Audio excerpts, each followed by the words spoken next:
Good evening, ladies and gentlemen. You're welcome to this meeting event, a lecture from our sister, Professor Chinyere. We're going to start real quick, and we hope to be out of here in another 45 minutes. So, my name is Iwon Arinze Anthony. I'm going to be your MC for today, and we're going to run with it really quick so we can all go home and sleep. But we're almost getting there. Okay. So without much ado, can we start by praying? Say a little prayer. Do you mind? Do you mind a little prayer? Yes, no? All right. In the name of the Father, and of the Son, and of the Holy Spirit. Father, we thank you for today. We bless your holy name. We glorify you for all you have done in our lives. We thank you for keeping us in the land of the living, that we still draw breath and we still stand straight. It is not by our power, nor by our might, but by your Spirit. Lord, we commit this event into your hands. Come and direct it yourself. Pilot the affairs, the food we're going to eat, the lecture we're going to listen to, and all that is going to happen here will be under your direct orchestration through your Son, Jesus Christ, our Lord. In the name of the Father, and of the Son, and of the Holy Spirit.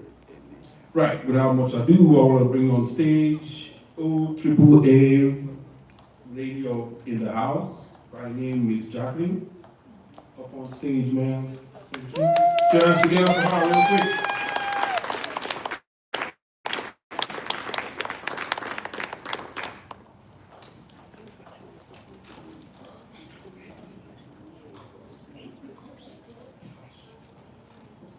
Good evening, everyone. My name is Jacqueline Thomas, and I am the Health Advocacy Coordinator for the New Mexico Office of African American Affairs. On behalf of OAAA, thank you for joining us here in Albuquerque for a conversation that sits in the heart of what we do, protecting health, building knowledge, and strengthening community. First, our thanks to our hosts and partners who helped make tonight possible. The University of New Mexico Black Leadership Council, and the New Mexico Department of Health, and the City of Albuquerque, community partners, as well as the Omega App team, and the colleagues like Dr. Emmanuel Sarnian, who continue to bridge research, technology, and on-the-ground practice. We appreciate you. At OAAA, our charge is simple and serious: close gaps and remove barriers. We advance this work through community engagement, education, economic security, and health advocacy.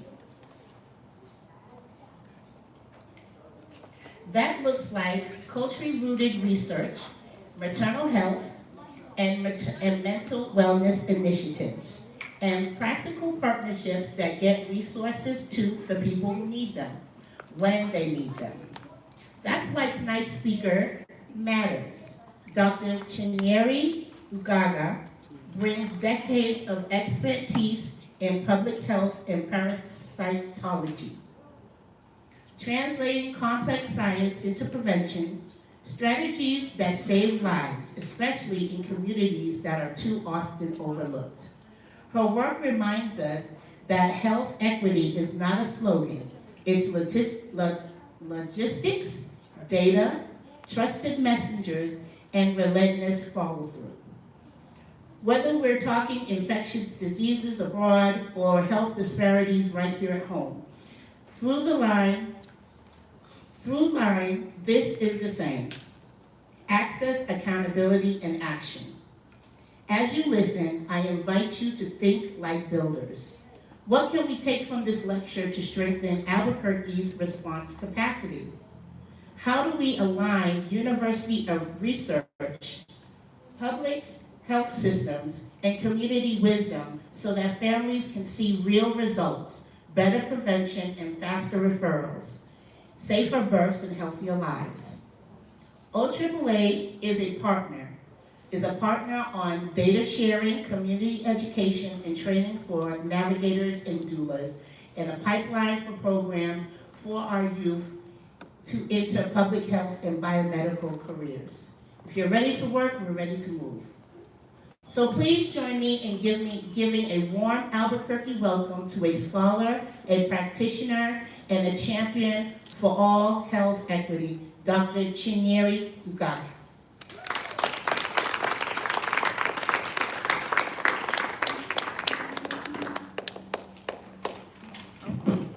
That was quick. So, briefly, just to warm up your appetite, we're going to bring on stage one of Albuquerque's finest. If we let her, she's going to do the whole performance for another 3 hours, so I'm going to indulge her to please concentrate it, coincide it to see what the smallest amount of time can give us. I bring on stage in the person of Miss Brenda Mali. Put your hands together, please, sir.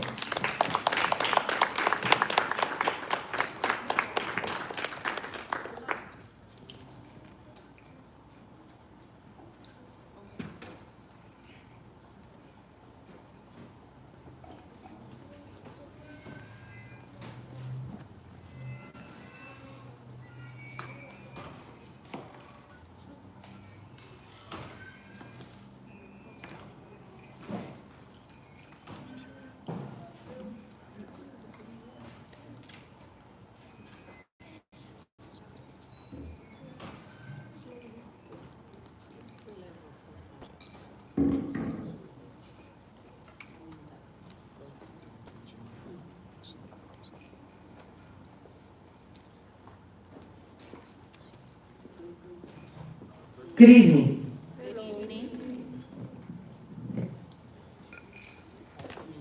So I'm going to share a story with you, and usually this story takes about 20 minutes to tell.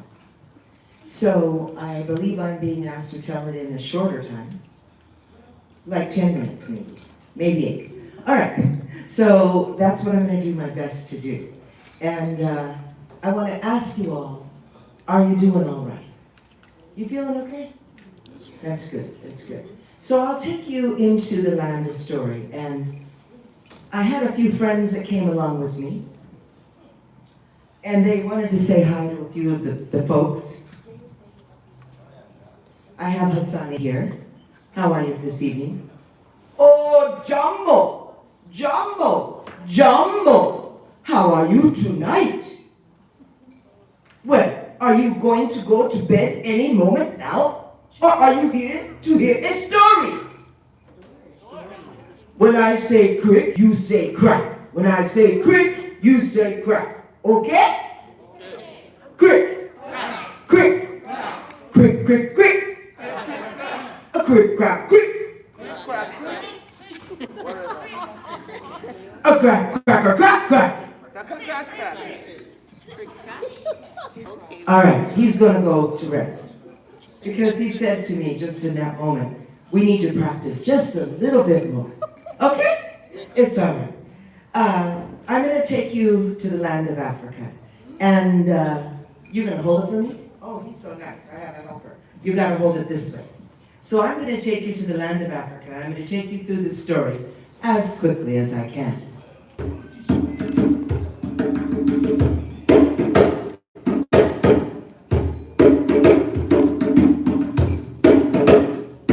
Can you clap along?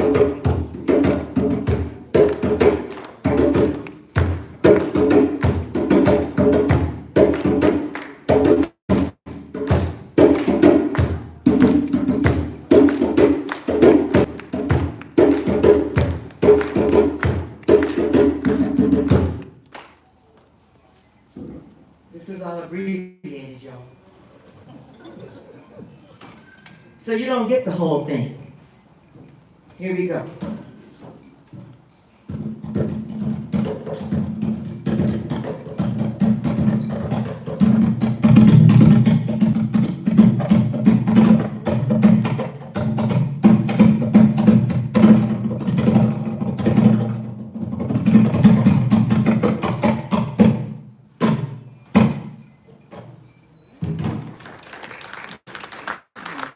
All right. So we have entered the land where sound can join us. A long time ago across the Atlantic Ocean, there's a place somewhere in a land called Ghana. And when you arrive there now, the thing that you say is Aquaba. Can you say Aquaba? So instead of saying bienvenidos when you come to Nuevo Mexico, when you arrive in Ghana, you say Aquaba. And that is how you greet people. Now, in the current time, the Ghanaian people speak a couple of languages. One of them is Twi, and one of them is Ga. And so they are pretty amazing people. They told me stories of the great Ashanti people, the Golden Stool, and all of that. But I'm going to tell you a story that is as quick as I can tell it. A long time ago, there lived a people, and they were called Flying Africans. Can you say flying?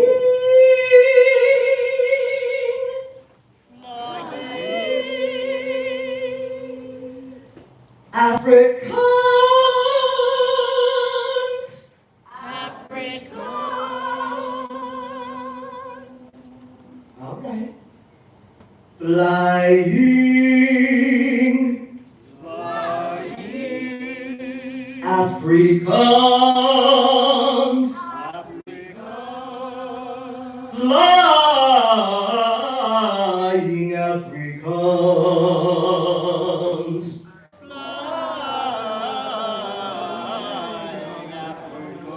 All right, some of you held up in there. That's all right. And so, there came a people in ships. They arrived, and there was a door called the Door of No Return.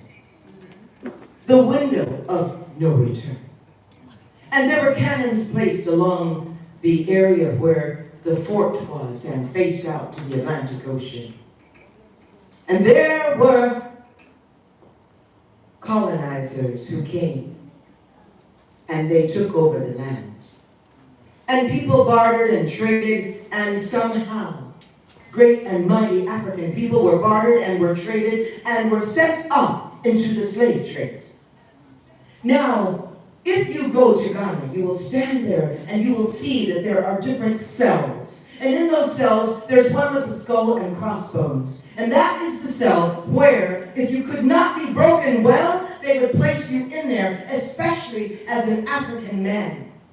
And they would leave you there and lock the gate. That was the beginning of the pipeline to prison. You understand me? And so they would lock them there, and they would let them starve to death unless they could be broken. And then they would throw them to the sea, and the bones rolled on the sea. When you went down into those slave dungeons, there was a little bitty window that allowed the sea breeze air to come in. And then there was one other window that was about 1/2 foot by about 1/2 foot where the food was thrown in for the slaves. That would be men and that would be women. And so you were chained one to another. And so when the food was thrown in, you would drag one another to the food and pick it up. And of course, there were no toilets. So your waste was combined with the food that was being dropped through the window. And so it was that there were people in Africa that had all sorts of lifestyles before the colonizer came.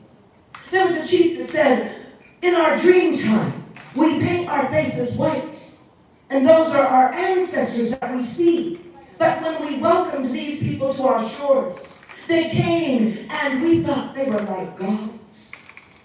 And when our people got on the little boats with them, they traveled off into the sea thinking they were with friends, but they were frenemies.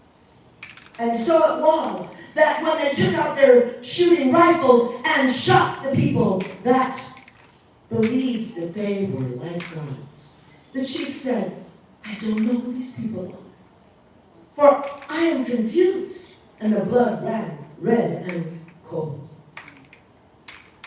He didn't understand. He didn't understand. He didn't overstand. But they came and they brought a book called the Bible. And with that, they exchanged much of it for the land, the resources, the people. And so there was an old brother, and his name was Toby. His name was Toby after he made it to America. In Africa, his name was Kwame. Kwaku Kwame. He rode on the ocean month after month where people were packed like sardines at the bottom of the slave ship. Pregnant women, little children. And did you know that if you were too large to fit through the door of no return or the window of no return, that they would starve you down to the right size so that you could fit through? Did you know? Did you know? Yes, they did that. And did you know that if you were in Ghana and you were standing there by the area where the slave dungeons were, did you know that you could smell the menstruation of the women in the layered stones in the ground? And did you know that if you would not go with the governor, they would give you a cannonball to hold as a female until you yielded to that governor, and as your back nearly broke, you would decide whether to give yourself to him or let the cannonball fall. And if it fell, your fate was very devastating. But if you gave in, you could go up and be with the governor, and they would dress you in colonial clothes. Well, he made it over the ocean and onto the auction block where they bid the highest bidder on men, women, and children. How do I have a bid today? 100. Do I have 100 in the back corner? 200, 500, 600, 1,000 for the black man with the strong back and the pearly white teeth. And the woman beside him, she's a good cook and she can care for you. And the baby can come too. Sold for $800. Well, they were on that plantation, old Massa John's plantation, and the overseer would ride on his great steed. An old man from Africa would watch his baby daughter that grew up, and her name was Sarah. And Sarah had a baby, and Sarah hung that baby on her back and wrapped it strong. And when Sarah would work in the garden, she'd sing them old Negro spirituals because that is what gave her hope. And she'd sing songs like, wade in the water, wade in the water, children, wade in the water. For God, He can trouble the water. Swing low, sweet chariot, coming for to carry me home. Swing low, sweet chariot, coming for to carry me home. I looked over Jordan, and what did I see? Coming for to carry me home was a band of angels coming after me. Coming for to carry me, coming for to carry me, coming for to carry me home. But you see, that old African was magical, and he had an expression he would use when he told all the Africans that they needed to remember the spirit of flight. For when they were in Africa, many of them had long, expansive wings, and they could fly over all of the Serengeti. But many of them, while they crossed the Atlantic Ocean in those slave ships, lost their ability to think, lost their ability to dream, lost their ability to hope, lost their ability to fly. Many of their wings were clipped. And so he tried to remind them magically to say these words to remember the spirit of flight.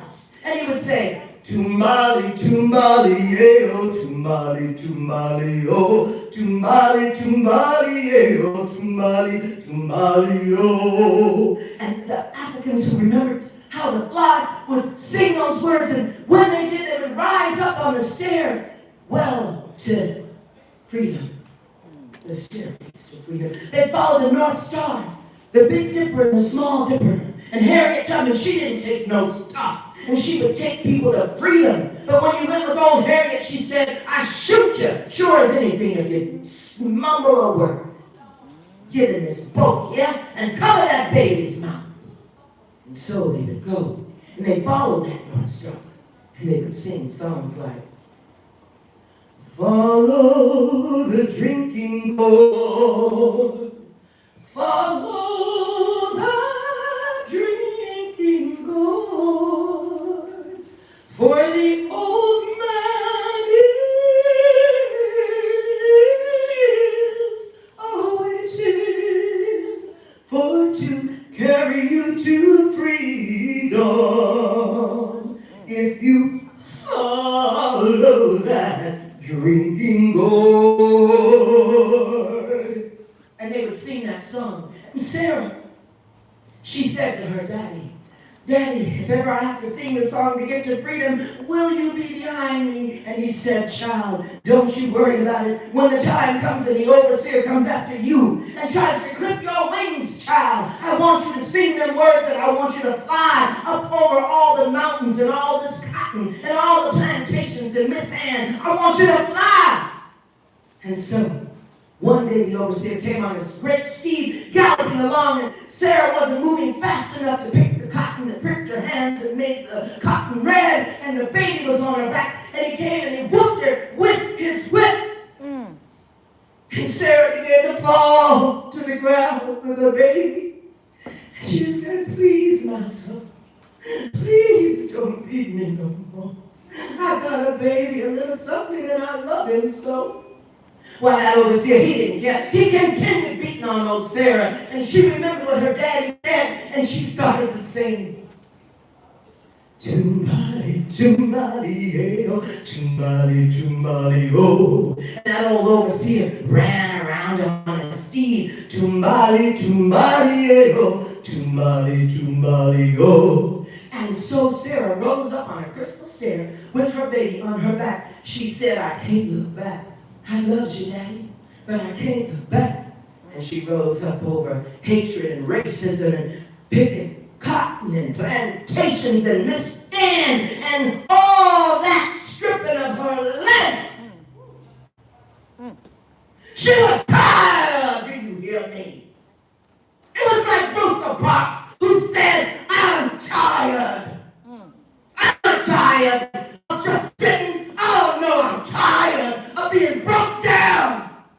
I'm tired of taking your stuff. So I'm going to sit right here and you give me my number. And so many women held strong. And so Sarah rose up into the heavens. And when she did, she arrived in Canada with her baby. And she don't know what happened to her dad. Some say he was putting a sweatbox down in the ground. We're getting all them slaves to freedom. But I tell you what, she sits there to this day, and she remembers old Harriet, Sojourner, who said, ain't I a woman? You throw your coat down for the white woman to walk over, but you don't throw your coat down for me. You makes me walk in the mud. Ain't I a woman? I said, ain't I a woman? I done nursed your babies at my breast. I done throw myself to the ground for you and laid my legs open so that you would not have to die. Ain't I a woman? And so Sarah, she sit her son down. She named him John. And she said, John, I want you to remember how to fly. In the words of your granddaddy, tumbali, tumbali, eh-oh, tumbali, tumbali, oh. And you have the spirit of flight. Don't you ever believe that you are a nigger. Don't you ever believe that you are a low-down, dirty offspring of nothing but a slave, because you're a king boy. You're a king boy. They can deny you all they want to, but you are a king. And I want you to carry on the story. And so it was. He remembered the song of flight. And many Africans flew to freedom, to Canada and other places where they could find work and love and care. And now, as we are in this time, we must remember all of the people, the ancestors who came before us, and give honor. The people who have been out there in the trenches. People like Muhammad Ali. He could float like a butterfly and sting like a bee. Rumble, baby, rumble. We must remember people like Malcolm X and the late Reverend Dr. Martin Luther King Jr., Rosa Parks, Coretta Scott King, Sojourner Truth, and even the people that are modern. People like Madam C.J. Walker.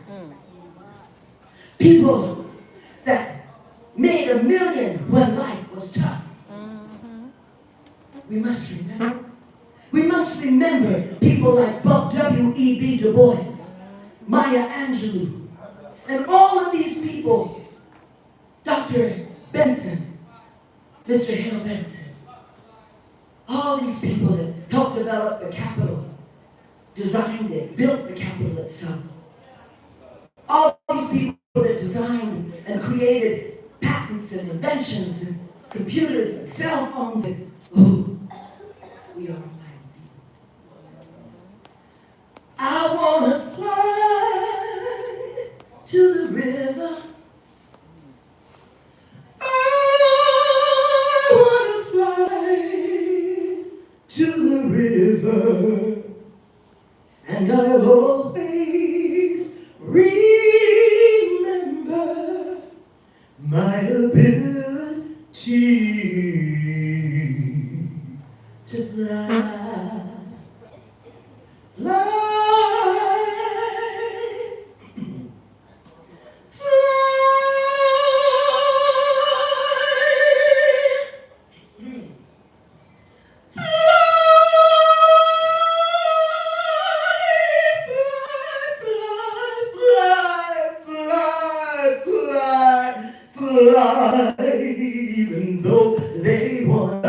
to lay down and die. Amen.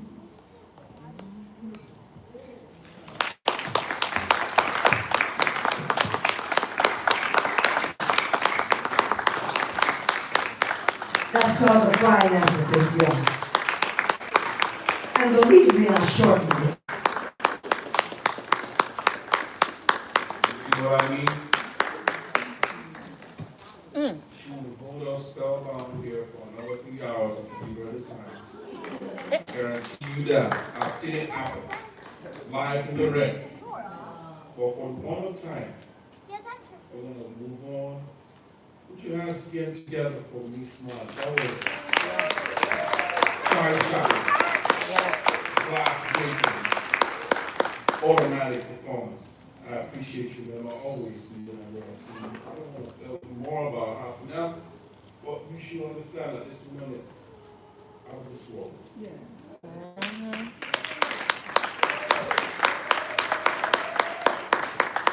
I'm going to bring you on stage. Dr. Imaso, you need to give us a citation for the professor so we can run with it. Dr. Imaso, please. Put your hands together for him.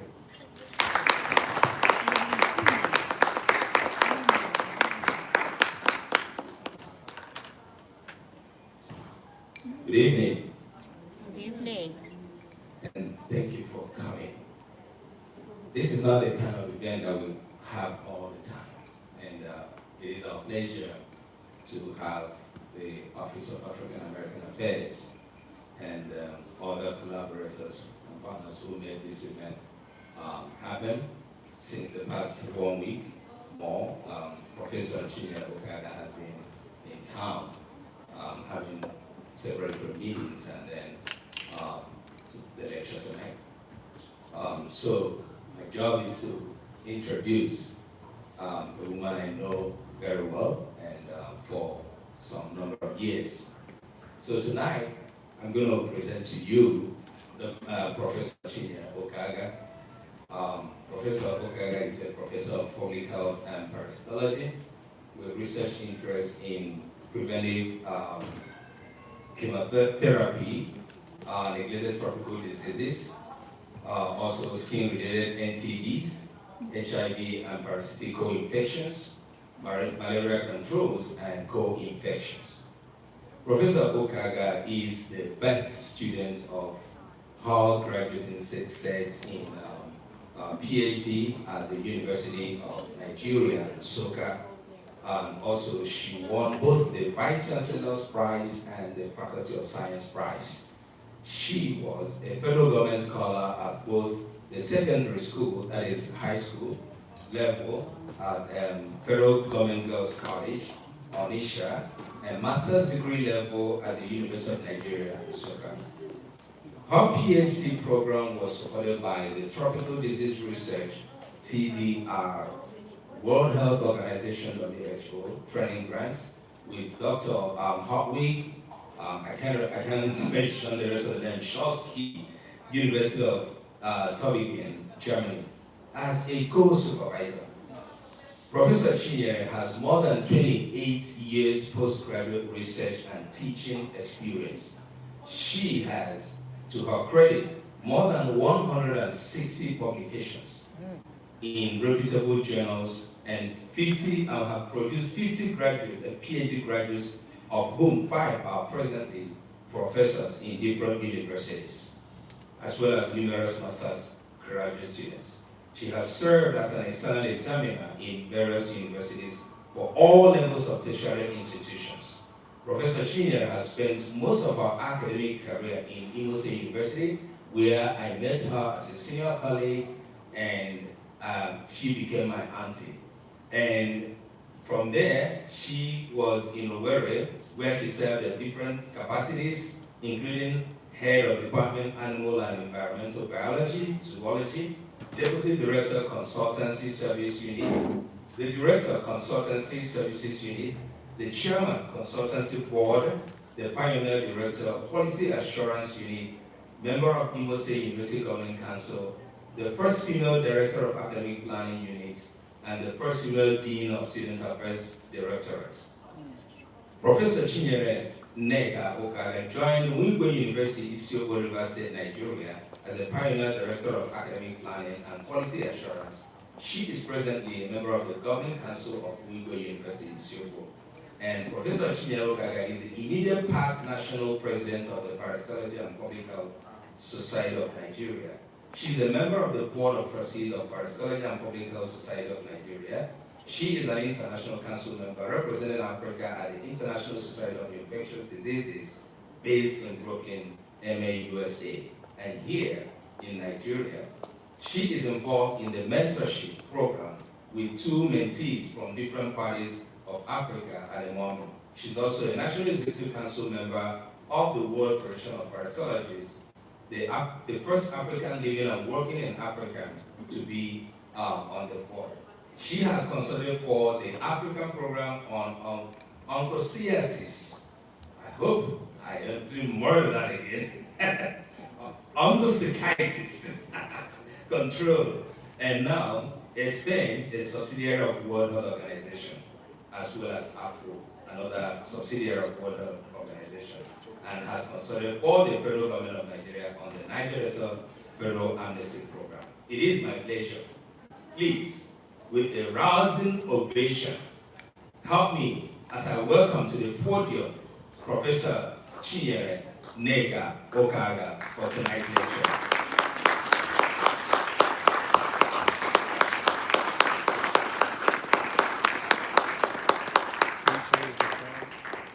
Can you change the what?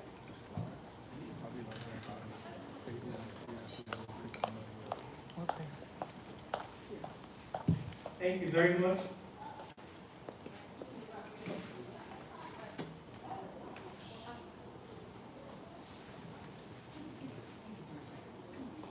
Thank you for having me. I'm going to talk about empowering communities through health education, the role of technology and local engagement. It's going to be mainly based on my experiences in Africa, but I'm going to bring in aspects that will be of interest.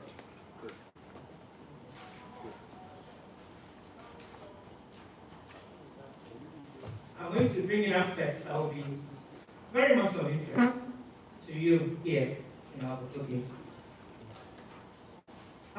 To get into the business, the presentation outline is as follows. The presentation outline is as follows. This slide, next slide, please.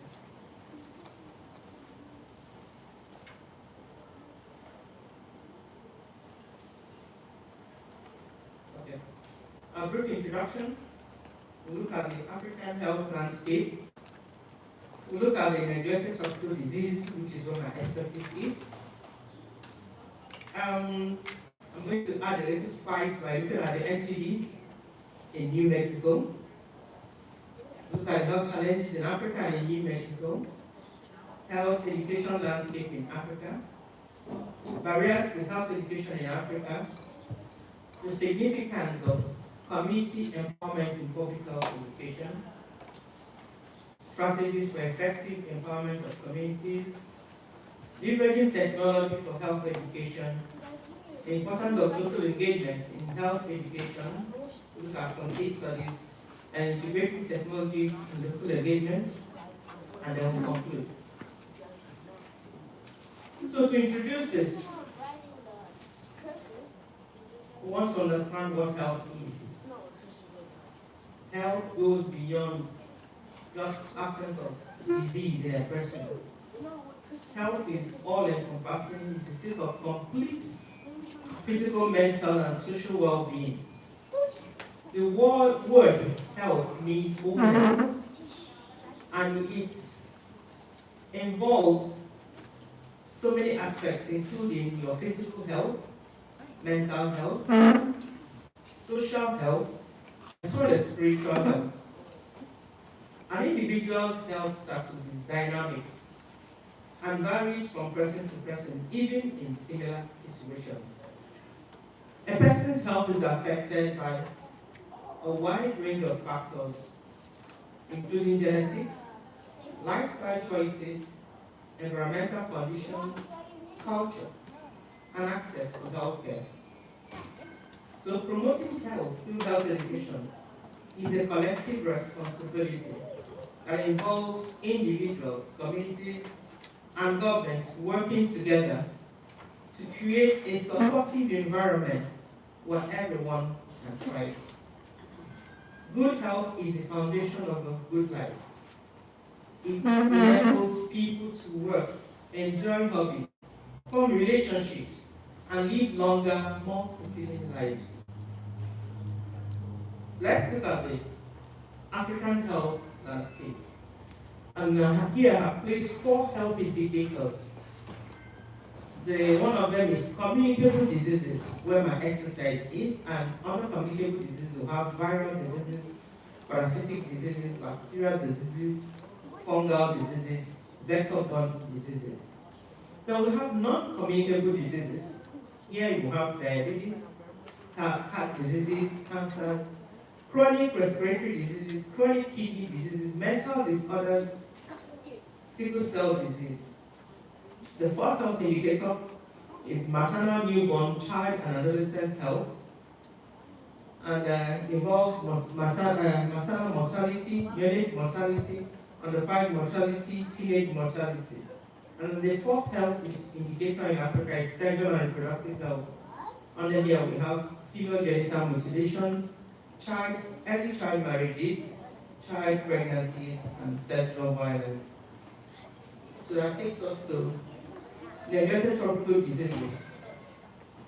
Neglected tropical diseases are ancient diseases of poverty that impose a devastating human, social, and economic burden on more than 1 billion people worldwide, predominantly in tropical and sub-tropical areas, among the most vulnerable, marginalized populations.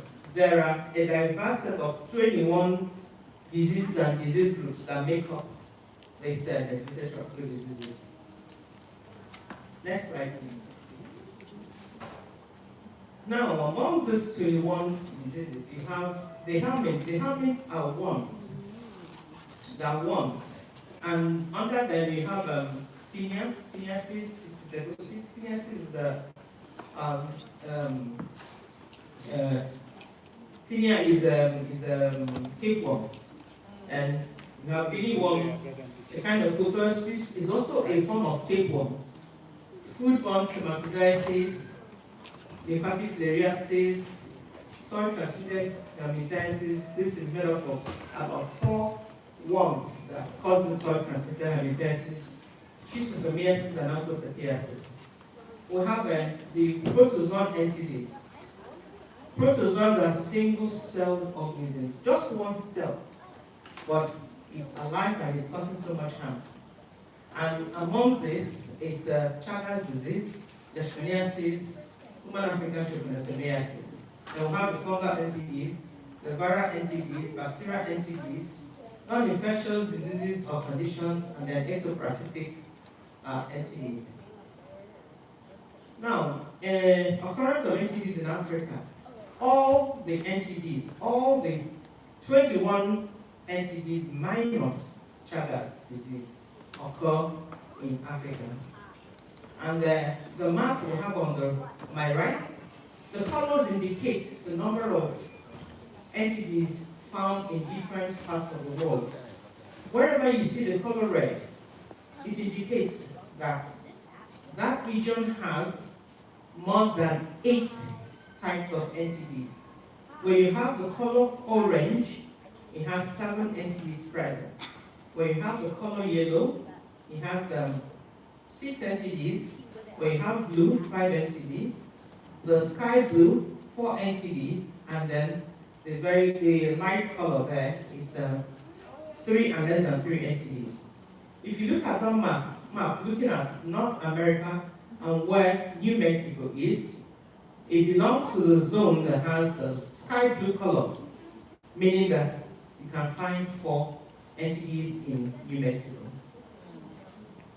So the entities that were found in recorded from the New Mexico Electronic Disease Surveillance System are the tapeworms.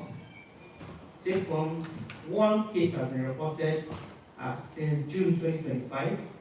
Dengue fever is transmitted by mosquitoes. It's been seen in 13 cases. And then rabies. This rabies in animals. Now, I was reading through and I found something very interesting.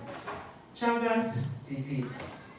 Chagas disease is American trypanosomiasis. The Center for Disease Control and Prevention just released a report alerting the whole of America of the spread of Chagas disease in 32 states in America. Chagas disease was initially considered to be a disease of poverty, limited to Central and South America. Well, right now, Chagas is named after Carlos Chagas, a Brazilian physician and a researcher who diagnosed this disease for the first time in 1909 in a person. And due to environmental changes and increased population mobility, most infected people now live in urban settings, and the infection has been detected in 44 countries, including Canada, USA, and some parts of Europe. On the table there on my right, you see a table of the states in the US where Chagas disease has been detected.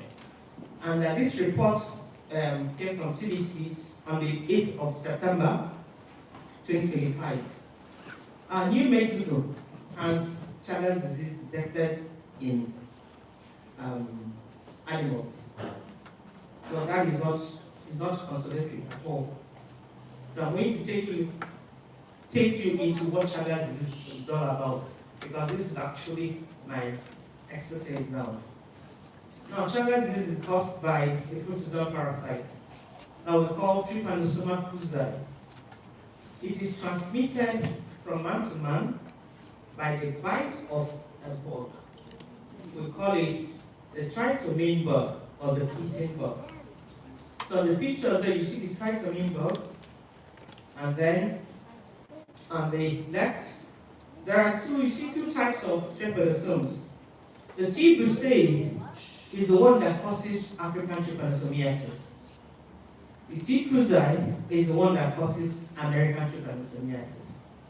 Chagas disease can also be spread through blood transfusion, organ transplant, pregnant women to her baby.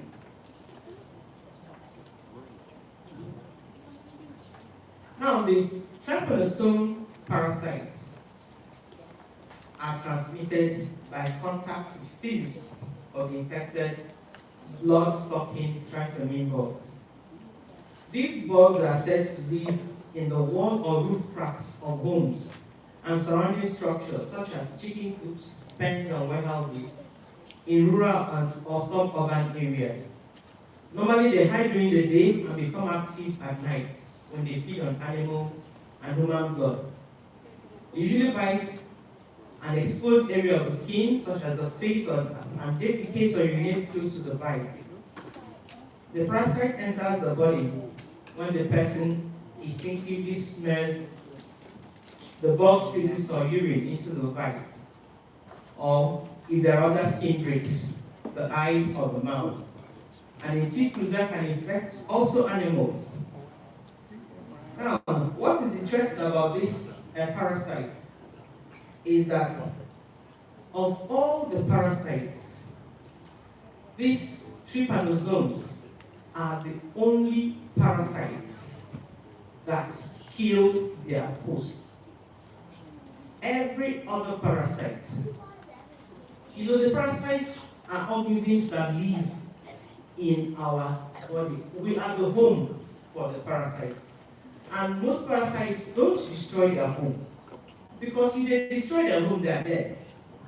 But the trypanosomes, they are the only parasites in the whole world that destroy their hosts. And how do they do that? The trypanosomes are the only parasites in the world that can change shape. the same organism. At one time, it's slender, with flagella. At another point, it's round, no flagella. At another point, there is flagella, but it's a different shape altogether. This is the only parasite that is able to do that. And now, when you hear about kissing bug transmitting, it sounds so easy. But what happens is that this trypanosome cruzi, when it gets into the bug, it goes to the mid gut, and then from there to the hind gut of the bug. Now, when the bug is taking, that's trying to make bug is called kissing bug, because it likes to come out in the night when somebody is sleeping. It comes out to bite. And then while it's taking that blood meal, it defecates or urinates, and that is irritating to the skin. So that makes the person who is bitten to instinctively scratch the area. When that happens, the chances of the parasite getting into the puncture wound by the bug increases. So now, when this parasite gets into the body, the immune cells are supposed to take care, to guard the body. For this parasite to enter into the immune cells, and it will change shape and become the round. The round form will divide into 2, into 4, into 6, into 8, into 10, 20, until the cell is filled up and it will burst. It bursts the cell and will release the slender forms, which we call trypomastigotes. The trypomastigotes move with the blood cells in the bloodstream. That will tell you something, that they are moving. They are in that environment where the people, the things that should remove them are there. But they are moving along with the blood cells. They have found a way to suppress the immune cells, so the immune cells will not attack them. For these slender forms, these trypomastigotes cannot divide in the blood. So they need to get into more cells. And they don't discriminate. They get into any cell. That is what is terrible about this. They get into any cell. And that means that the body cannot get rid of it. If it's in, it's in. The system cannot get rid of it, unlike the other parasites. When the other parasites get in, at some point, the body discovers that something is there, and then the body puts up a fight and gets it out. But in the trypanosomes, no, that doesn't happen. It just keeps growing, keeps increasing in number.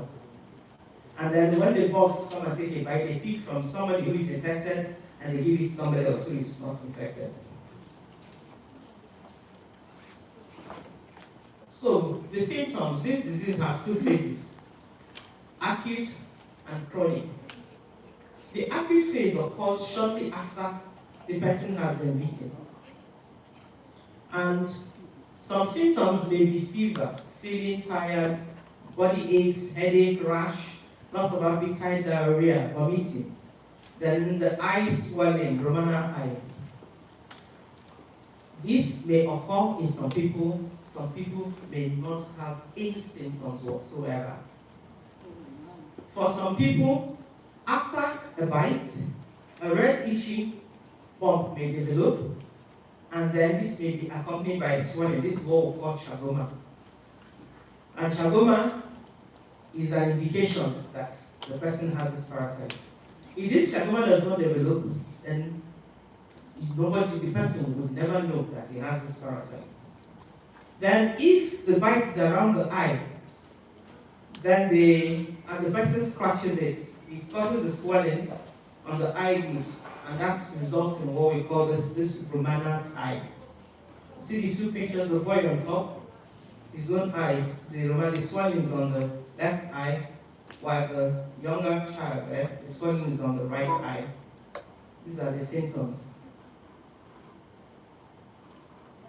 If nothing happens, the parasite continues and develops to the chronic stage.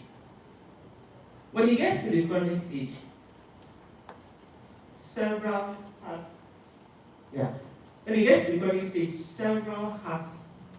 diseases can occur. The person may develop enlarged heart failure, altered heart rate or rhythm, and then sudden death. And remember, why this is important is that this is not considered to be an issue in New Mexico, but it is now. It was limited to Latin America and South America. So now one has to be alert that this thing is here, and it has no signs whatsoever. And once it gets in, it's difficult to go out. The digestive problems may also develop for some people, and they would have enlarged colon esophagus, leading to problems in eating or going to the bathroom. So what are the challenges? I looked at it and said, what could be the challenges in this disease in the US? The most striking is the unavailability of adequate data.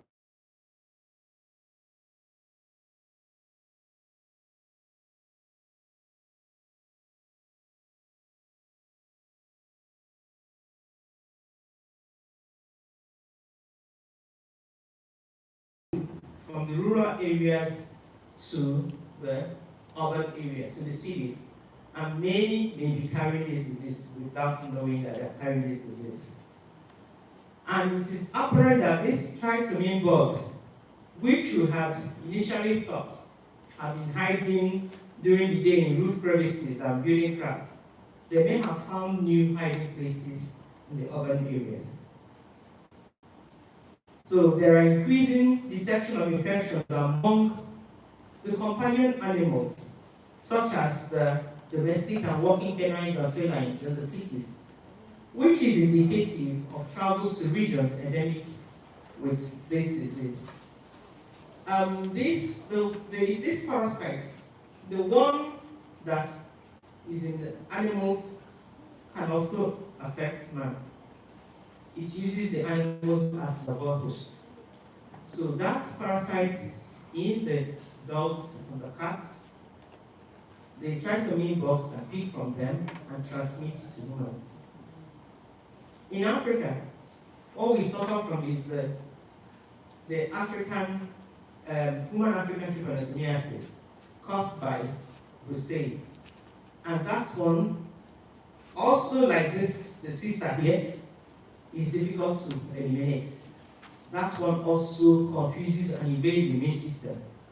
And towards the end result is sleeping sickness. The person becomes so weak and lethargic and is always sleeping.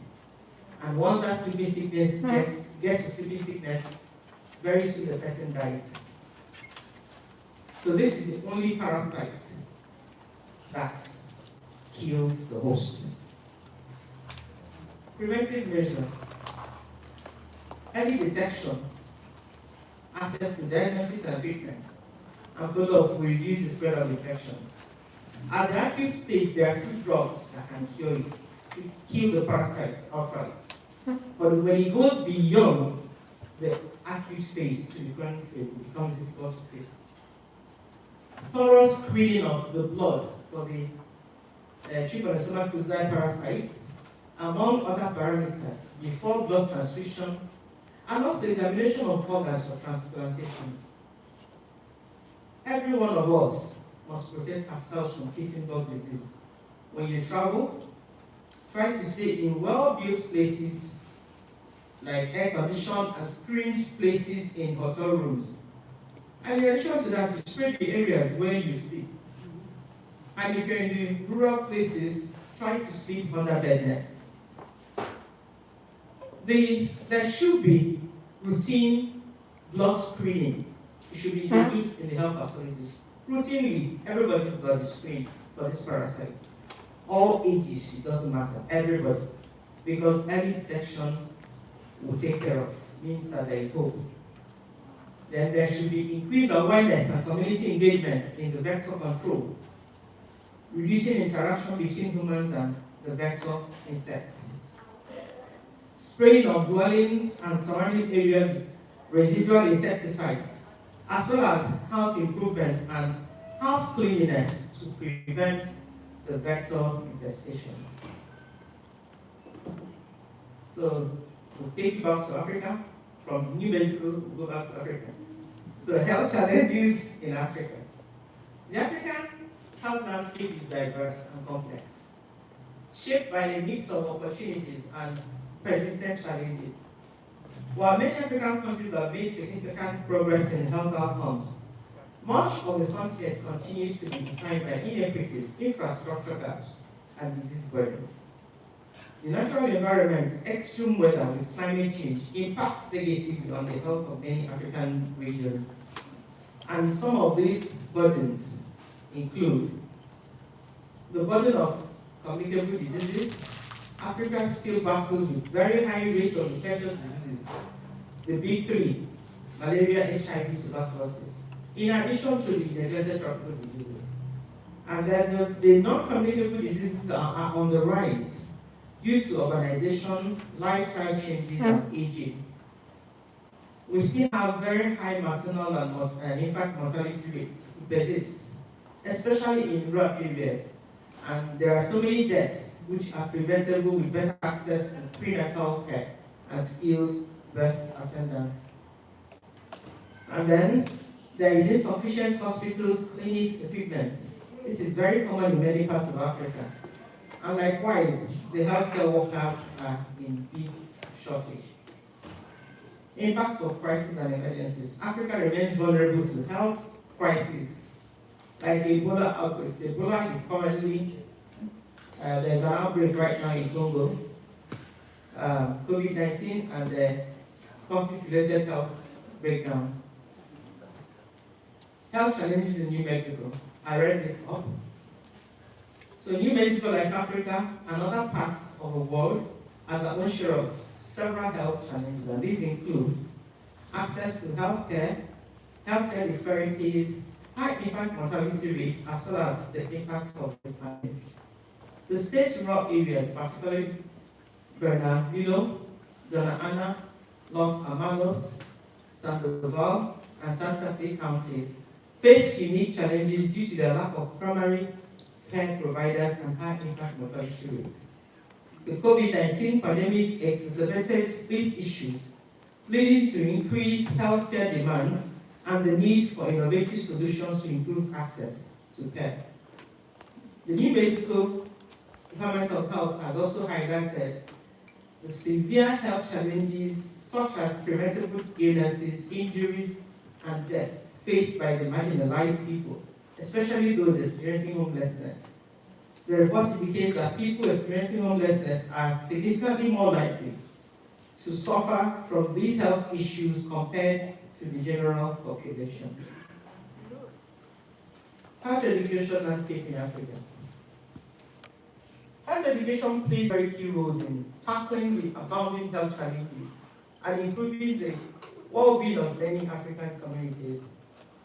In a continent where regions face diverse health challenges, empowering people with knowledge through health education is a powerful and cost-effective tool for change.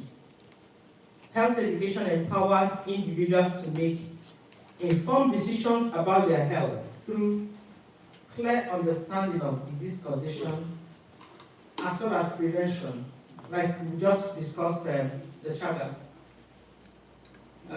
Promoting maternal and child health through education of prenatal care, safe delivery practices, breastfeeding and immunization, and then combating misinformation.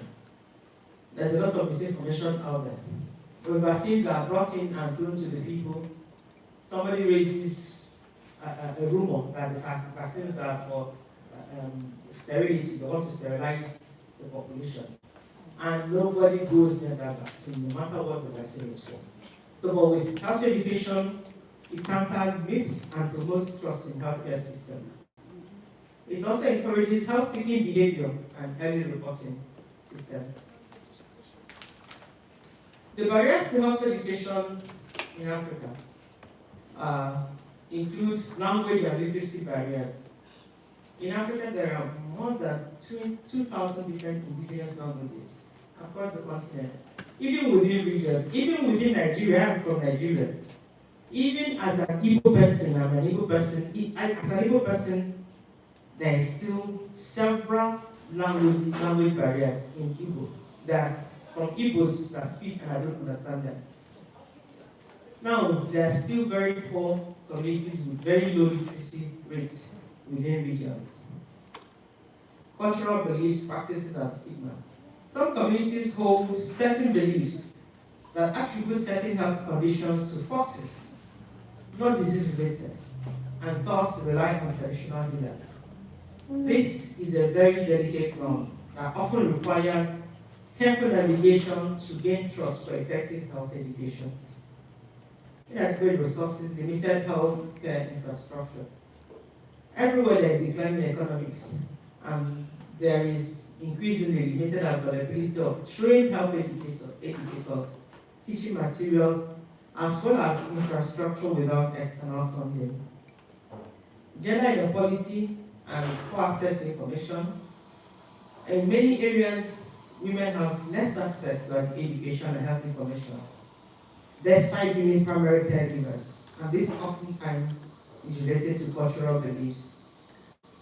Poor governance and political will.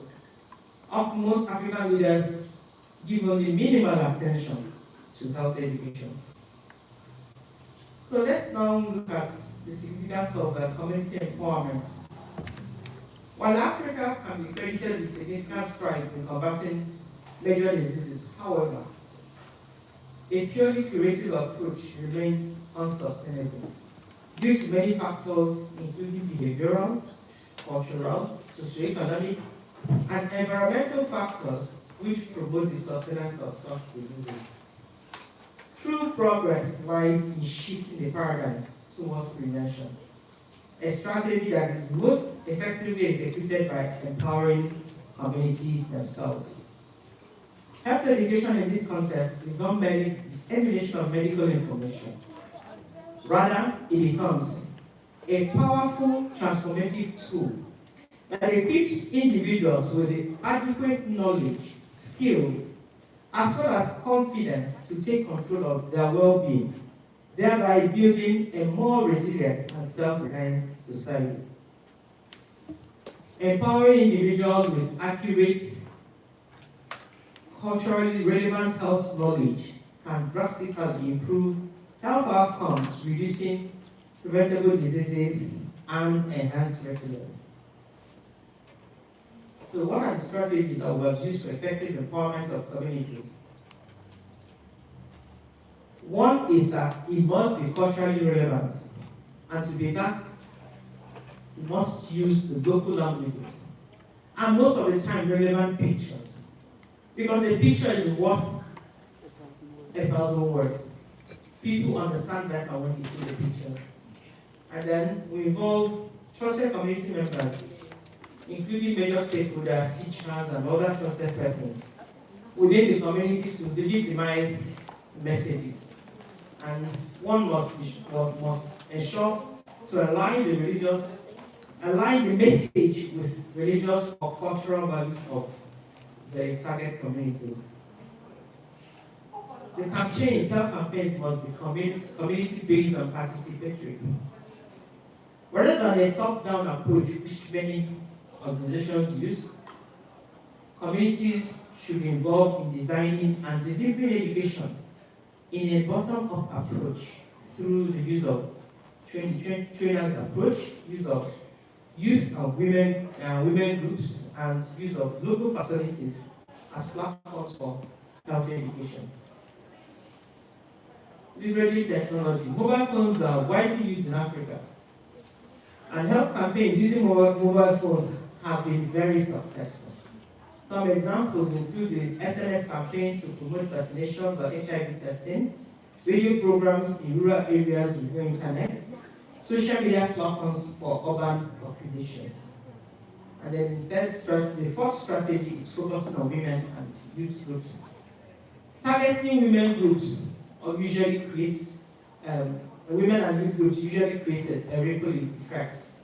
Because we know that a woman that is educated will tend to raise healthier children.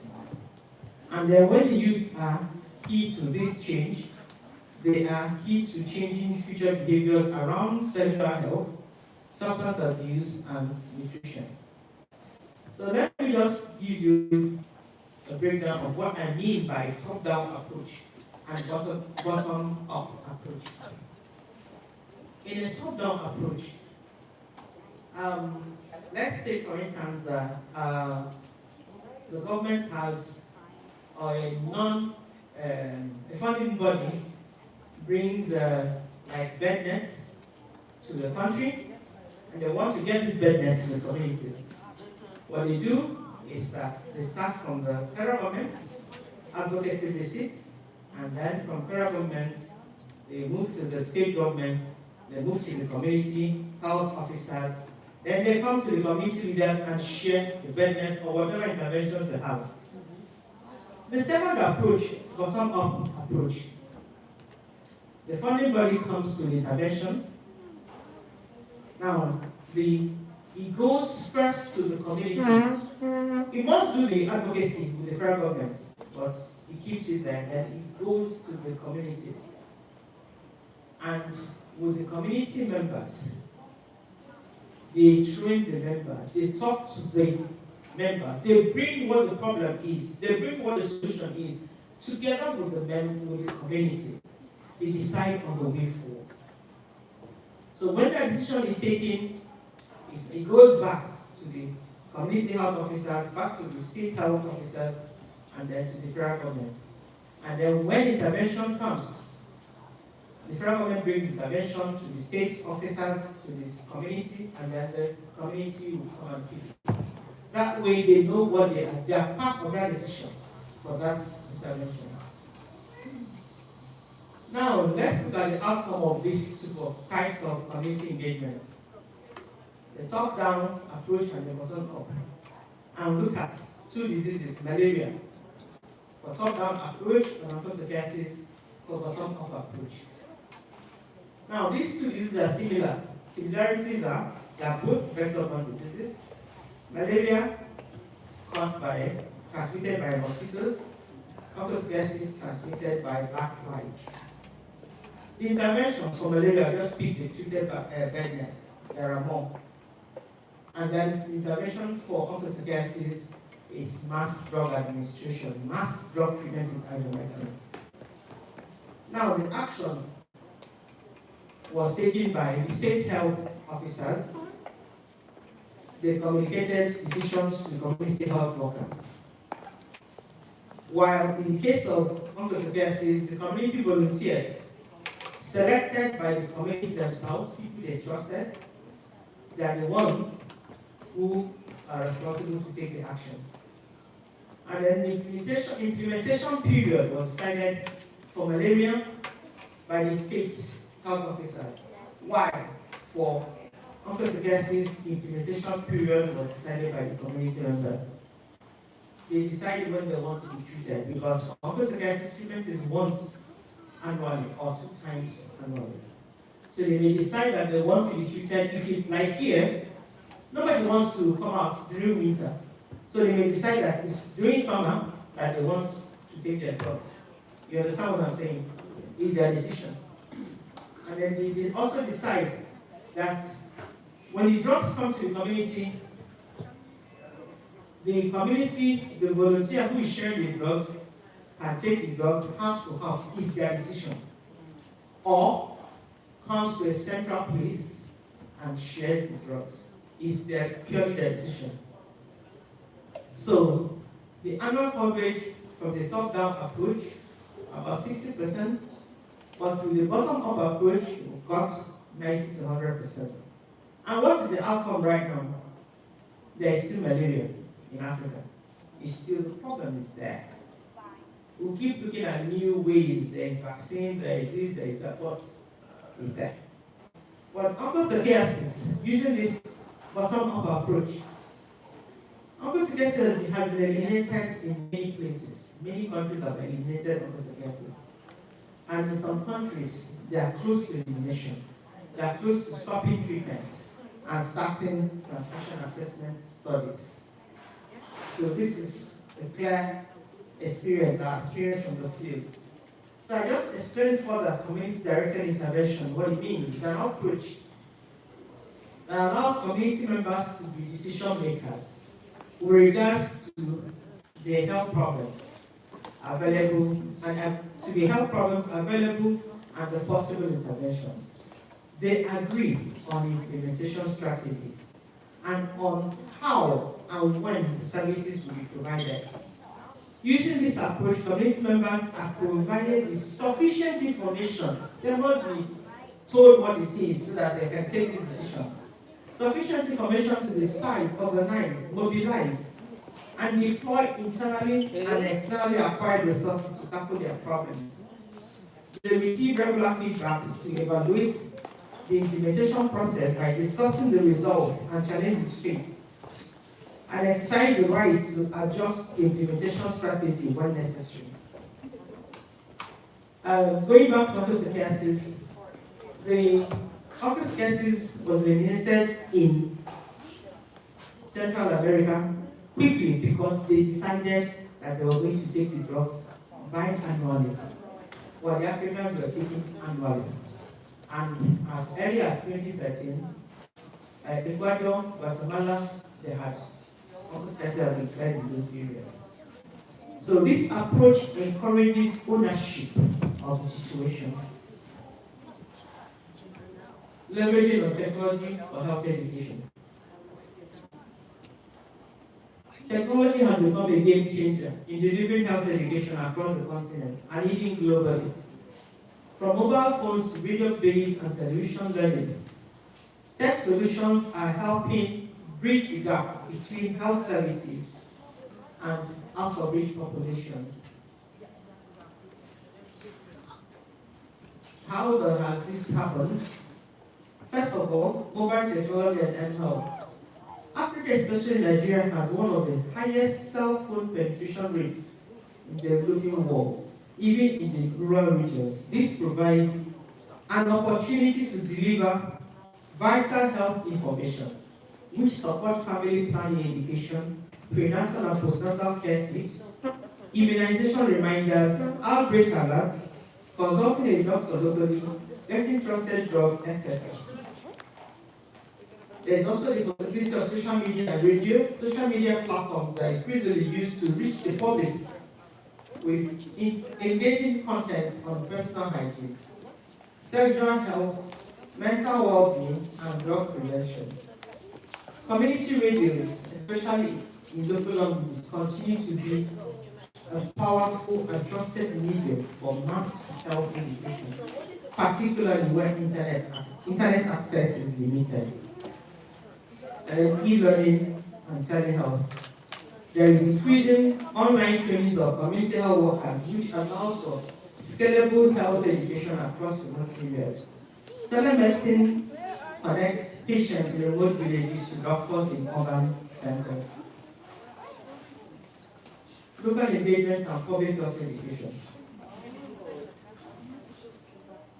While technology is powerful, it simply cannot replace the trust and cultural understanding that comes with community-based approaches, which is one of the strengths of the African societies. To be effective, health education must be localized, participatory, as well as inclusive. And the World Health Organization, plus the very many global funding bodies, the research institutes, the NGOs, have all incorporated local engagement of communities for successful implementation of health intervention strategies. Let's just take a while and look at the importance of local engagement in health education. So while technology provides the tools, local engagement ensures that health education or the health campaign is relevant, culturally appropriate, as well as sustainable in the following ways. The first is it encourages community ownership and participation. Empowering communities means involving them, actively in identifying their health challenges and designing solutions. This fosters a sense of ownership, making programs more effective and sustainable. Community health committees and local leaders are very vital in bridging the gap between health care providers and the community, ensuring programs reflect local needs and preferences. The state of New Mexico is also working to address the health challenges within the state through a combination of public health initiatives, which include technology, community engagement, as well as targeted interventions to improve access to health care and reduce disparities. So let's look at more examples of the importance of local engagement. Cultural relevance. Local engagement ensures that the health education or the health campaign is designed with information that is presented in a way that respects local beliefs, customs, and practices, thus increasing the chances of acceptance and behavior change. Examples include local customs and beliefs can interfere with the implementation of certain health interventions. For example, in Nigeria, for some years, Nigeria remained the only country that still had polio, despite the yearly polio vaccinations. So in some parts of Nigeria, the northern Nigeria, this was still a problem, but with local engagement, this problem has declined significantly. Then in some parts of southeastern Nigeria, some years back, bloody urine was due to the heavy infection with the disease schistosomiasis, snail fever. In places where they occurred, they were culturally accepted as a sign of coming of age for young boys. But with effective local engagement and health education, this narrative was changed. And now most of these communities participate in mass drug administration campaigns and no longer experience blood in the urine. Local engagement helps to identify and address local barriers. Community engagement helps in understanding and addressing specific local barriers to health, such as lack of access to clean water, improper sanitation facilities, food insecurity, or deeply ingrained misconceptions about certain diseases. This allows for the development of tailored interventions. For example, B1 disease, tracheostomiasis. This was successfully eliminated in Nigeria through local engagement. Building trust. With local engagement, trust between the community and health educators is an absolute necessity for effective local engagement activities projected over years to come. Engaging local leaders, community health workers, local drugstore owners, religious leaders, teachers, all those who are already trusted figures in communities, it helps to build and maintain relationships, dispelling misinformation and encouraging participation. In the words of Benjamin Franklin, teach me, tell me, and I forget. Teach me, and I may remember. Involve me, and I learn. We have a lot of success stories with proper community-driven intervention process. Onchocerciasis is one of such success stories, and many other programs are copying that community-driven intervention process. There are more success stories. For instance, the COVID-19 pandemic. Africa recorded the least number of casualties from the mass COVID-19 pandemic. Many African countries were commended for successfully waging an effective campaign to combat the spread of coronavirus, despite having fragile health systems. So, how did this happen? The success was attributed to quick actions in creating awareness through local engagement and technology. And because of this, there was massive public support in adhering to directives. And also in Africa, we have more of the young populations than the elderly. And in Africa, we have the traditional caregiving culture for the elderly. The elderly, they stay in their homes, looked after by one of the relations. And in Africa, we don't have them together in a home. But that may change. Then the experiment climate conditions. A study conducted by the researchers at the University of Maryland found that there was a co-relationship between the temperature, humidity, and altitude with the spread of coronavirus. And they found out that the COVID-19 did not spread as well in sparsely populated areas, but thrived in lower temperatures and humidity. And then also, local treatment strategies in Africa was key to the success. During that period, I was national president of the Parasitology and Public Health Society of Nigeria, and society played very critical roles in awareness creation. We members spread across the country.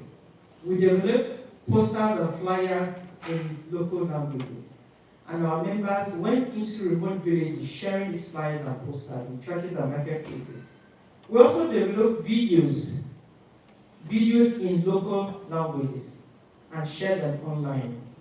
We also had radio programs, radio programs in local languages. And the society promoted the use of Veronica buckets. That's a picture of a Veronica bucket. It's a bucket with a tap, because we don't have the facilities. Many many rural places don't have running water. And this was developed in such a way that if you enter somebody's home, private home, as you step into the home, you wash your hands before you get in. And then when you're done and you're coming out of the home, you also wash your hands. So this is a study carried out, a survey of 18 African countries. And it was found that most of these 18 African countries adhered to the directives of washing hands, avoiding handshakes, and all that. We also carried out a study titled "The First Wave COVID-19 Cases and Health Security Behaviors Across the 6 Geopolitical Zones of Nigeria." And we found that the findings from our study confirmed high awareness of COVID-19 across the country. We wanted to confirm that our efforts in creating awareness was effective, and we confirmed that. So let me take you through some of the local things we did. Most homes have all these plants, and we use these plants usually for malaria treatment. The neem leaves, mango leaves, guava leaves, orange leaves, lemongrass. A large chunk of it was boiled in water, boiled in a big pot of water, and when the water turned deep brown, some part of it was removed for steam inhalation, and the one that was removed for steam inhalation, we added this aboniki balm, some quantity of aboniki balm, and then the person was covered. This was done for 3 days. And you know that people who had COVID had lots of appetite. So we did Nigerian pepper soup. And on the right, you see the spices we use for Nigerian pepper soup. So as the person is put under steam inhalation in the morning, after the steam inhalation, the remaining of that liquid was used to have, the person using to have a bath and allow it to dry. No need to wipe the body, it dries. This was done 2 times for 3 days, and every person who underwent this recovered. Before the end of that 3rd day, the person stood up. Many people didn't have to go to hospital. So this is one of our success stories.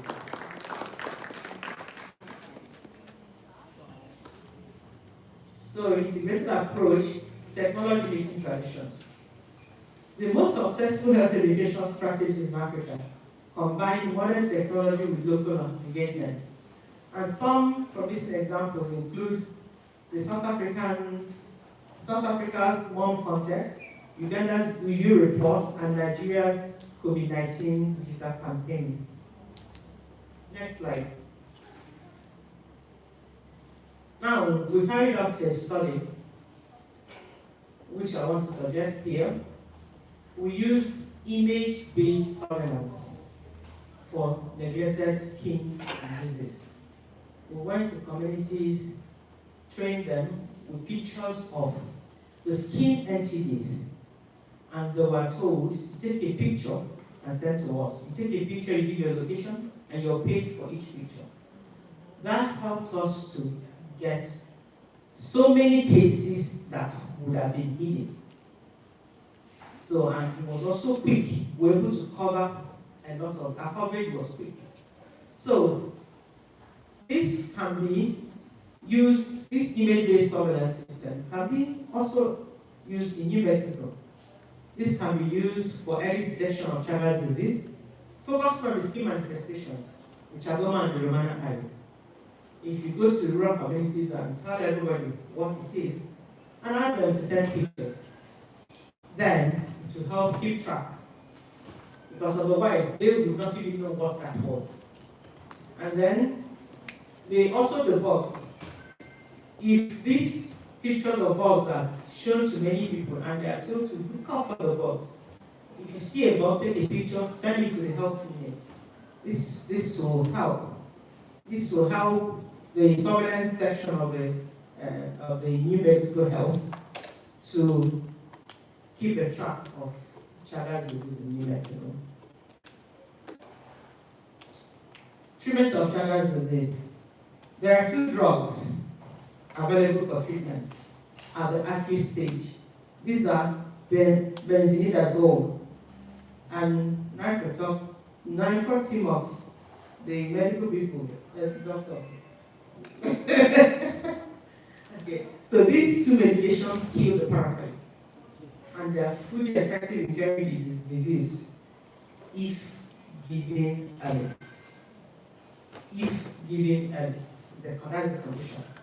And even in cases of the mother transferring to the child, this drug can take care of it. But the thing there is, the condition there is early detection. So key principles to ensure acceptability of health education campaigns. You need to localize it. You need to localize it using language, imagery, and the values must reflect the community's culture. It must be simple. Use simple designs for those you're considering those with low digital literacy. So you use simple designs to give your information. And then we have to create visible channels where people will see how their input shapes the intervention process. That is the looping feedback loops. And since my key point here is co-creation, the community members must be involved from the design phase to the using phase, not just as users. The community members must be taken as partners. So my final words. Empowering African communities and indeed communities in New Mexico through health education requires much more than distributing facts. It demands creating meaningful, trusted, and accessible experiences. Technology offers the tools, but local engagement provides the heart and the soul. When every global community is actively involved in shaping their own health narratives and equipped with the digital tools to access accurate information, they are not only informed, they are transformed. This synergy of innovation and tradition holds the key to a healthier and more empowered world. This is my firm belief. So, I introduce our partners. We have our Institute of Bioinfectious Medicine and CR3 back in Nigeria. We have also partnered with Omega. The biophytomedicine deals with using the traditional herbs, working with what we have, nature, working with nature to solve our problems. During that COVID, this institute developed sanitizers from herbs. It has developed so many things from herbs, natural things. So this is our institute, and then Omeka. You are here with Omeka. Omeka is also powering in Nigeria. Thank you very much.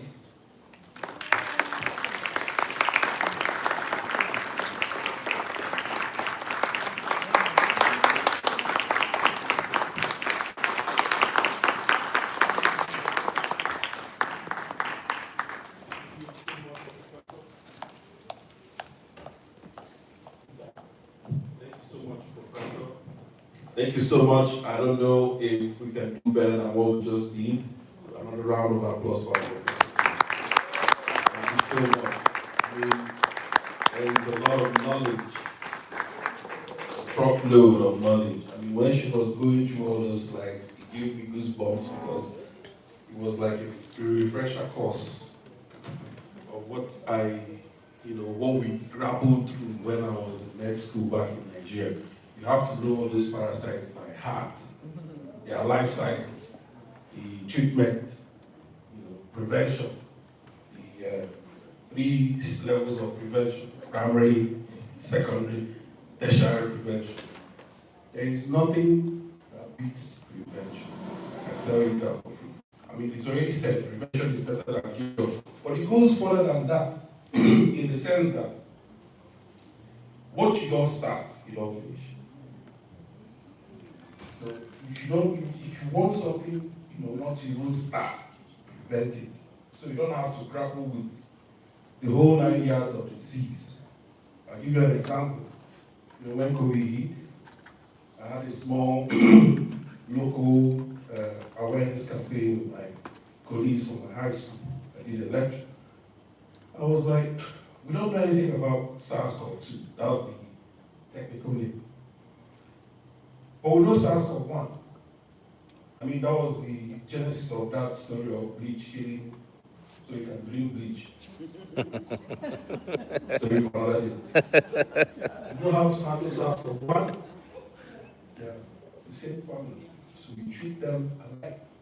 These bugs have a way of arranging themselves in families so that you can treat. Or if you don't know anything about one, you follow the previous one. So any family, any of these parasites, you tackle them by their families. You get along. Secondly, the organism started out where? Your airway, right? Nose. Goes from the nose down to the lungs. So why wait for it to hit the lungs before you start doing something? That's where that baby soup. Only came out thinking.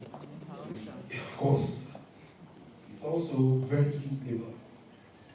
Use heat. Heat labor means that as small as maybe 60 degrees Fahrenheit, the bug is dead. So what are you waiting for? Inhale. Even if you don't have all those leaves, those wonderful Nigerian leaves. We can provide. Omeka said they will provide. Dogoyaro leaf, bango leaf, guava leaf, just inhale steam. Knock it out here before it gets here. Because the lung is an end organ. There's nothing you can do when it gets here. Absolutely nothing. You're in God's hands. And then the third will be, how do you stop that cytokine storm? The one that normally knocks them out. Steroids. They refused to use steroids at the beginning. These were my lectures, and I was like, this was just brainstorming. I did not think about it. I challenged my colleagues here. They were like, why are you not just coming from Nigeria? Story for another day. Thank you so much, Professor. Do we have questions? I want to believe we have questions. Prof, you want to sit down and annotate while I go around the hall? Ladies first. You want? Greetings, Professor. Me email from the Office of Black Community Engagement for the City of Albuquerque. Hey, y'all. And my question would be along the preventative measures for the kissing bugs, which we all have seen. What is the natural predator of the kissing bug? What could we release, is it ladybugs or some sort of natural predator? And then what types of vegetation should we avoid planting that attract them? And what should we plant that can, send them going away? Sweet. Solid. I love that. I mean, let me let the professor go.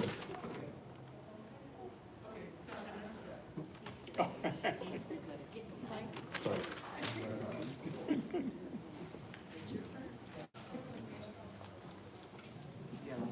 Okay, we know that the bugs live in roof, where there are openings in the home, not necessarily the plants. They live in the building, where there are cracks in the building, the wall. They squeeze in there. They live inside. So what we need to do is to ensure that you renovate your house. Make sure there are no cracks.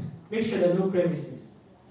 Make sure that once in a while you use insecticides to, normal insecticides to spray the house. Are dark.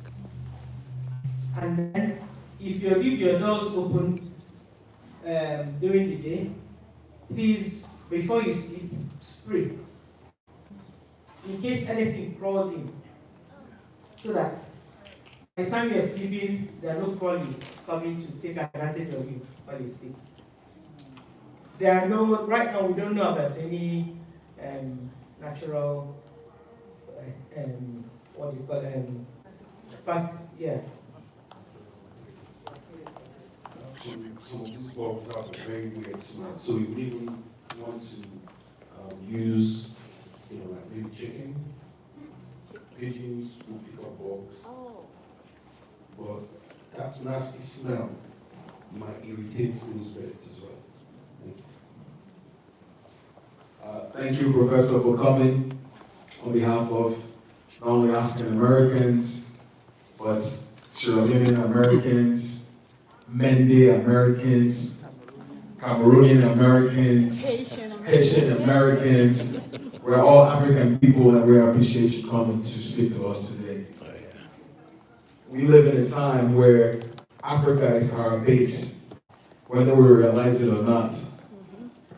And the fact that you're coming from the base and doing interrelational, cultural healthcare, there's so much that we can learn from each other.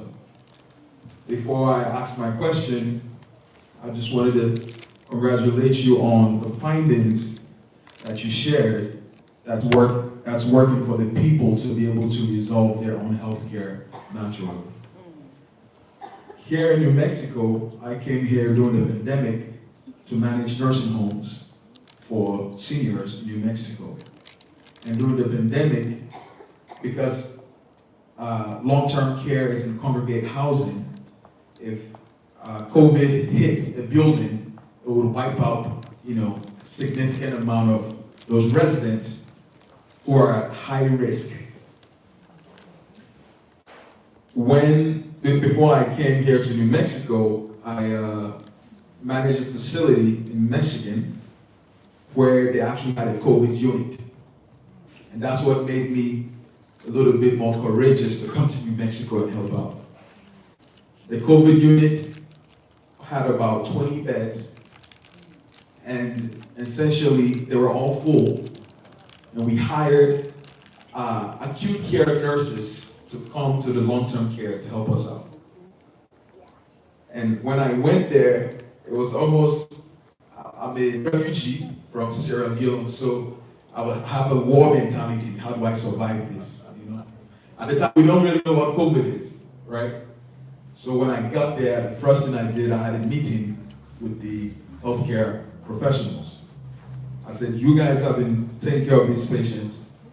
You guys are more familiar with anybody else than anybody else. or even what the news says. I said, so tell me what your findings are. And they said, Vandy, what we see consistently for all the patients, at least for the senior patients in that building, when they were passing from dehydration.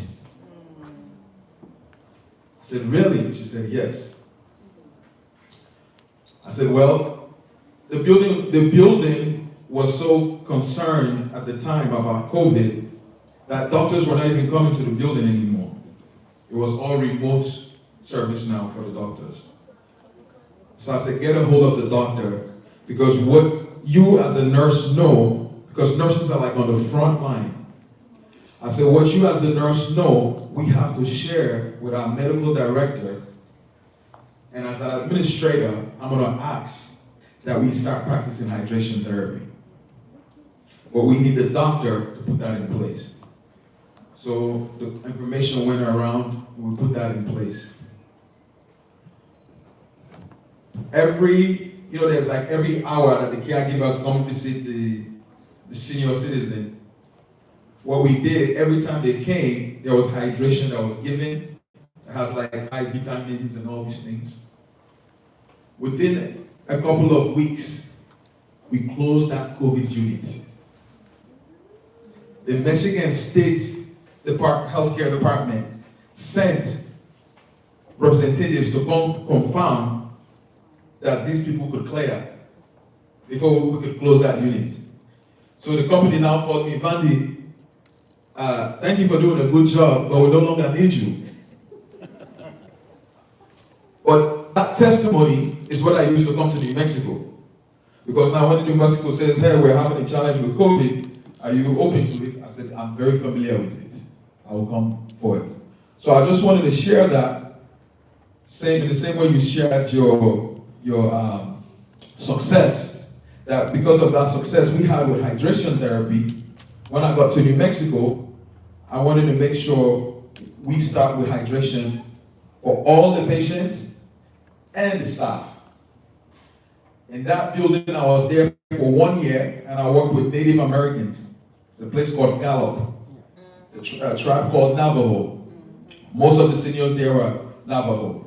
And similar to your approach, to having that cultural approach, every morning, I required them to teach me one Navajo word. Because I wanted to respect their culture, and my presence was to honor them before I can ever serve them.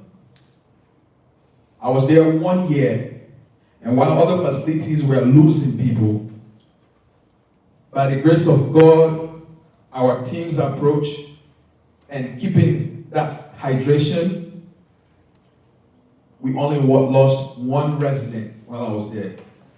And that resident was the oldest resident in that building. So, I'm going to finish this by asking this question. During that same COVID, then we started mandating the vaccines. Now in Africa, we may not be aware of this, but healthcare for Native Americans and African Americans has not been a trustworthy service in America. If we study the history, it's very difficult for me to even ask a Native American that you have to take this, because of the history of healthcare being used against them to annihilate them as the people.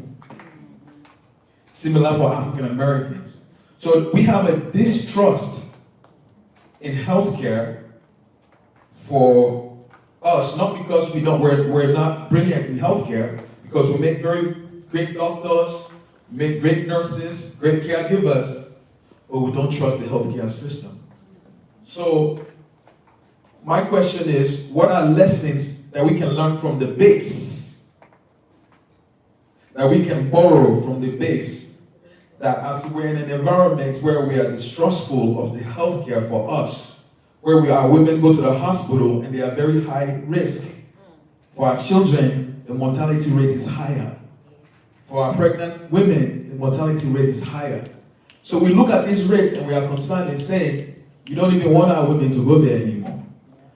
how can we survive in this diaspora? What circles of healthcare can we create? Because we have the doctors, we have the nurses within our community, but we don't have our own circle to be able to serve ourselves and resolve our own healthcare and address our own healthcare. Thank you. Thank you. Thank you very much.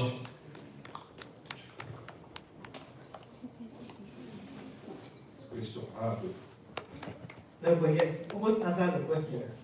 It's community-driven approach. That's what it is, community-driven approach. You guys have to come together and decide, this is the way we're going to do it. These are the issues. How do we go about it? Who and who? That's what we mean by community-driven.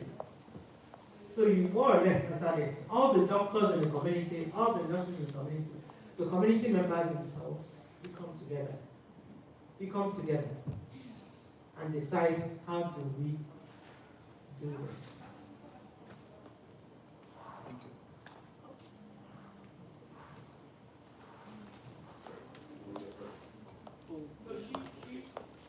Yeah, she was, yeah. Hello again, this is Jackie from the Office of African American Affairs. And just to recap what was said, we are trying to have a doula foundation to help with the disparities of the maternal health crisis that we have in New Mexico. So that is something that we're trying to bring to the forefront of having doulas, somebody that looks like us, helping us with our babies. So that is something that is in the works. For the question, how can we help you with the medicine? Because I remember in your last segment that you said that the medicine was like $1 to $1.50 to help with some of the causes that are going on in Nigeria. So how can OAAA help with that? How can we help you help Africa? Solid. Okay. Ubanego. That is Igbo for when the talk enters money. This question, I think, is going to be one-on-one. Yes. All right. Yes. Agreed. Wait. It's always better to sit down on the table and look at the papers and contracts. Thank you, Doctor, for coming. My name is Diale from Mukong, and I'm originally from Cameroon. I do appreciate your research, and when we talk about healthcare, I take it very seriously, because I would say back in 2018, I did a research when I worked in the Family and Community Services with the city of Abuja on how the city's program is meeting the needs of the community. And it is from that research that we came into the conclusion that when we look at the homeless population, there is a high rate of homeless people who are African Americans. When you go on to the mental health, there is also a high rate of African Americans who have mental health issues. So all these things were happening, and people thought that everything was going well until I did that research. And it's from there that we started looking at equity. And even though there is a lot of negative force to push equity away, but our conscience and God in heaven knows it is the right thing to stay in this world and in this America to maintain balance for all humanity. When I saw your recommendations on how the rural communities are using their phones to access health, we have a very powerful healthcare resource here in New Mexico called Project ECHO. Yeah, Project ECHO My daughter was one of the managers with Project ECHO. They have over 1,000 practitioners who can consult with anybody, no matter where you are in the world, using your phone. I know that I lost my brother last year, and I used to get him consult with a cancer doctor all the way in South Africa, who was also a Ghanaian. So it was very easy for them to communicate. So in terms of building that trust, it goes both ways. We have an issue with trust. Whether we're African Americans, we don't trust the Oyibo people. We think they are trying to give us a stick for nine, to use us, to kill us. Those back home did not believe in COVID vaccine. In fact, I've lost two friends who were like in their 50s. They didn't take the vaccine, and they used to tell me, "You took what? COVID-19 vaccine? Do you know what you have put in your body?" Guess what? This one died August 1st, the same lung condition that affected the organs. The other one died in Winnipeg, in Canada, the same lung condition that affected the organs.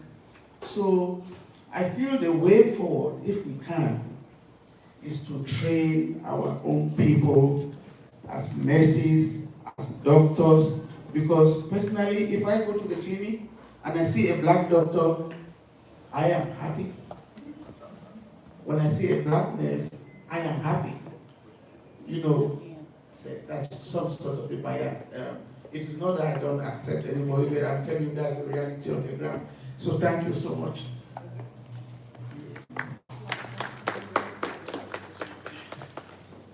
We're running out of time. One last. We need to get out of here at 8:30. It's already 8:35. Let's see. This question is very short. You mentioned if we detect chaga early enough, there are two medications that can be effective. And considering the chaga parasite tricks the immune system by changing its host cell, how soon is early? And what's the timeline from, for detecting the early detection so that way they can receive the medication? Very sharp. Question was straight to the point. Sharp. Last. Can you take all? Okay. Please.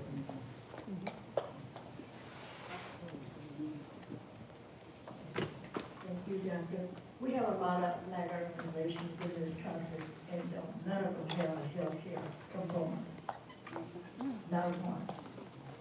You have Greek organizations, you got the churches, the barber shops, and all of that, and I don't think anybody have any kind of health components in their organizations in this country. All right. Oh, yeah, definitely. Okay, how early is early? I think that it's best that everybody subjects himself or herself to blood test. Because you may be symptomless and you may have crossed the acute phase to chronic. You wouldn't know. So for you to know how early is early, the sooner you get up and go for blood check to be sure that you're free. If you're not free, then you treat. Because it can be seen in the blood. The trips are in the blood, moving with the blood cells. So I think that's the answer. And then for the health organizations, the healthcare people are here. The ball is in your court. You need to form that. You need to. Thank you. Thank you so much. I want to believe everybody's question was kind of attended to.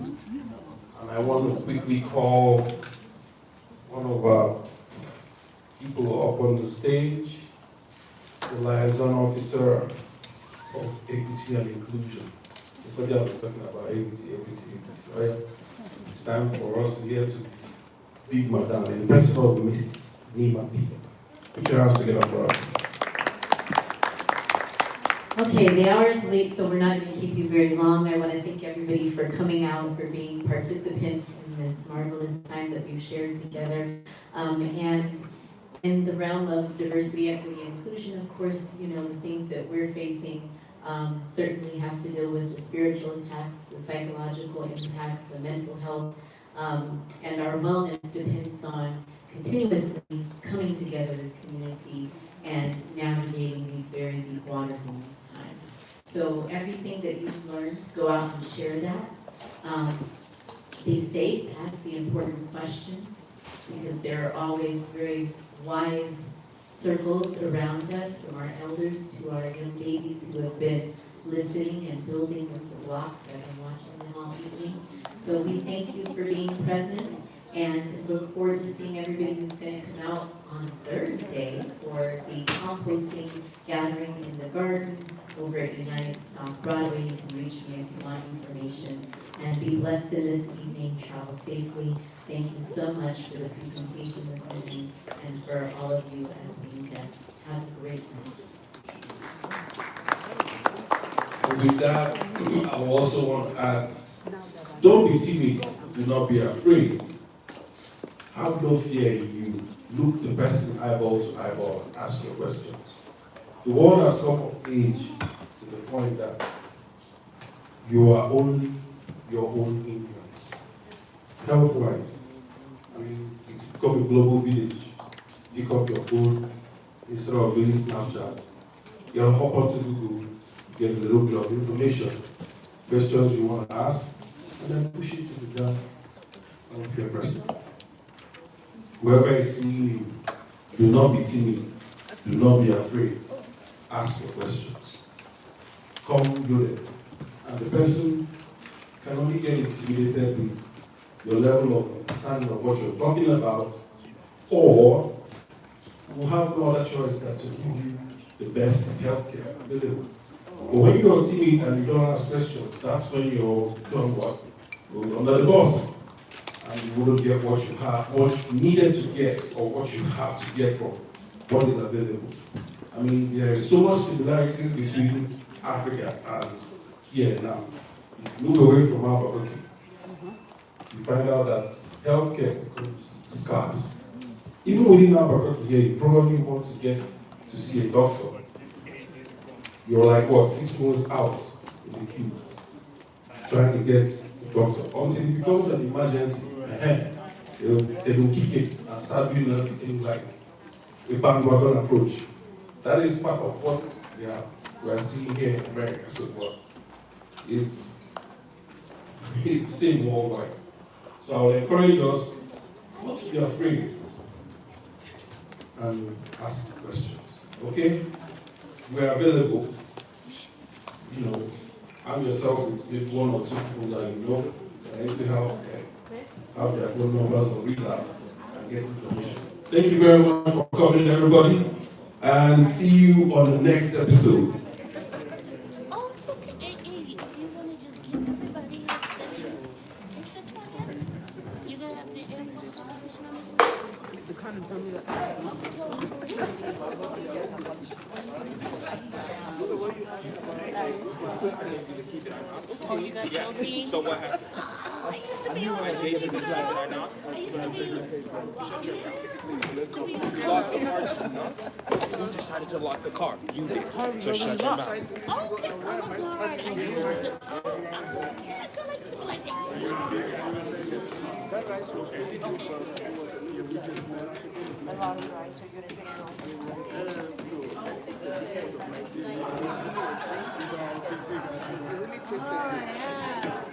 Girl, I love that drill. I love some drill. Let me see how you do. What's up, Mama? Would you like a bag? Okay. Let me see your bag. I ate all my rice. You're welcome, darling.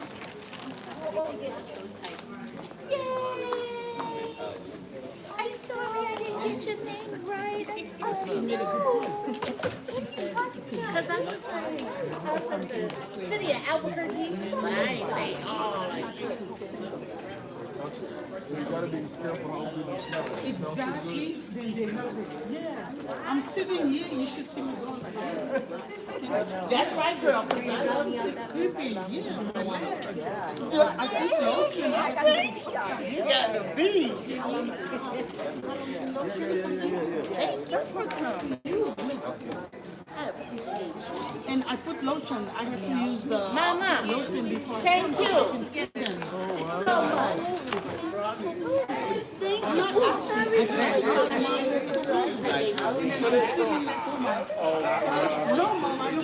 Yes, you got a bag. You got a bag. They like it.